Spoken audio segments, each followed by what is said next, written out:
finally somebody steps forward and starts talking some truth about where we are in the current state of this Ukraine conflict.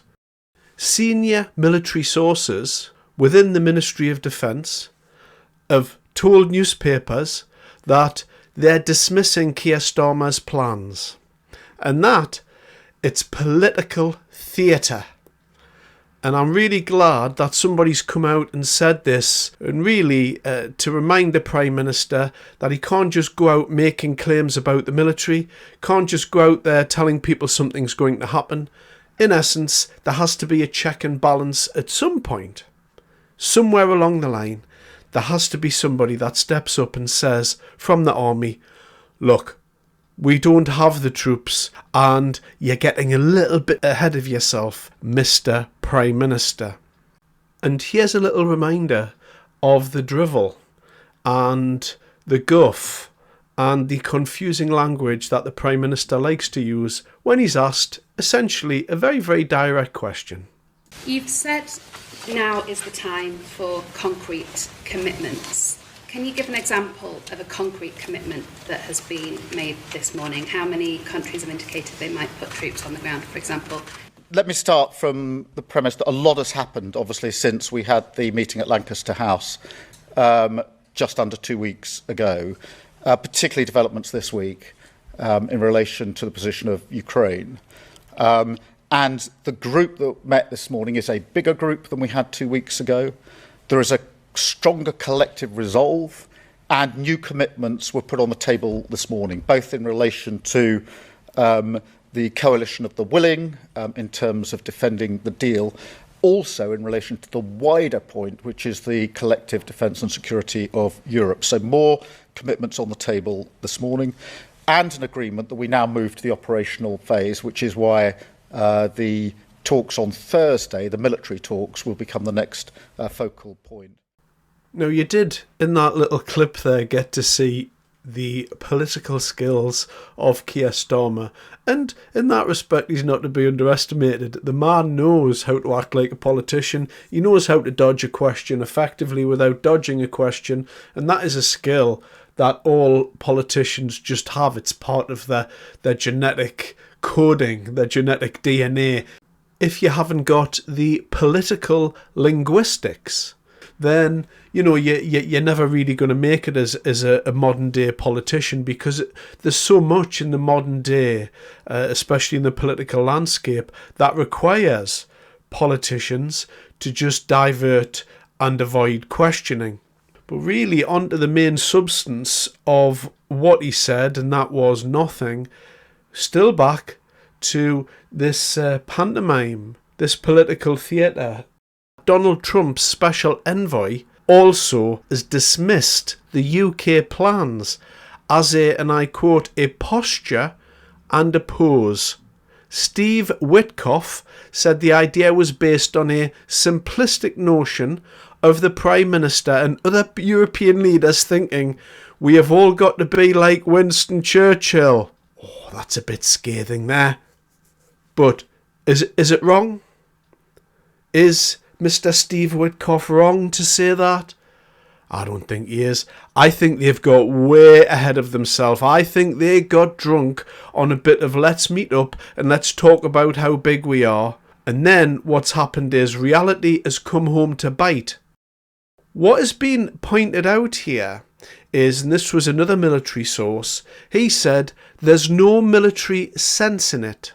He added, the Russians nor the Americans supported the coalition which was being led by the UK, and cautioned that the coalition's talks were complicated by the fact that, and I quote here again, no one knows what the mission is. There are 700,000 Russians in and around Ukraine and 1 million Ukrainians under arms. So what you're talking about there is 1.7 million soldiers milling around, and as has quite rightly been pointed out, what's a 10,000 international force based in the west of the country, over 400 kilometres from the front line, meant to do? A point that was raised here was that force wouldn't even be able to protect itself. What's the mission? What is its legitimacy?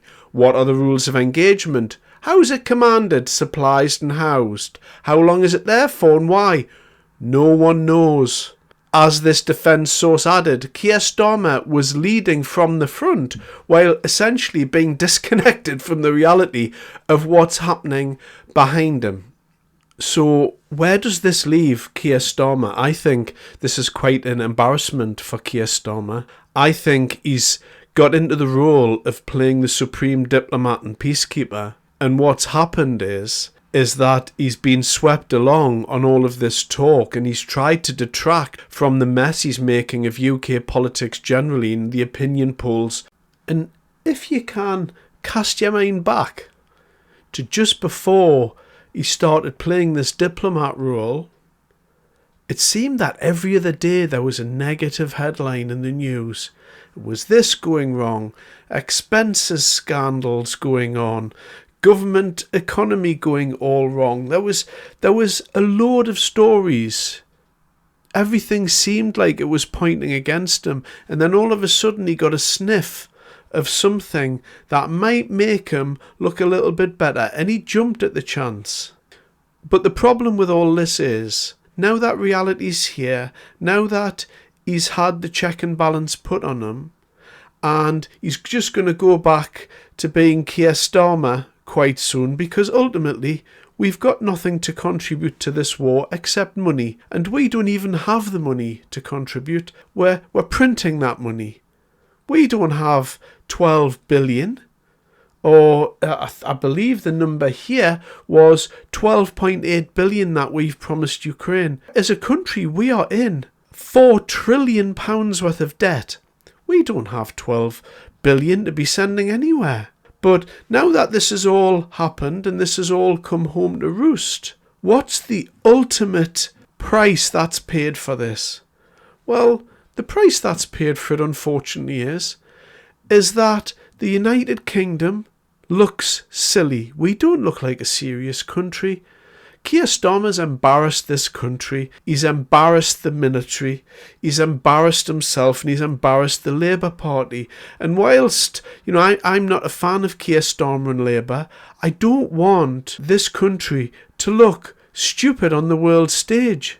I don't want other countries laughing at us, and I don't want us to be an embarrassment. But for the sake of political capital, Kier Starmer has went out there and he's played the big man, he's played the supreme statesman, and they've left it for a little while, but sooner or later somebody's had to come along and say, Mr. Prime Minister, can you stop talking about this in public because we haven't got any troops?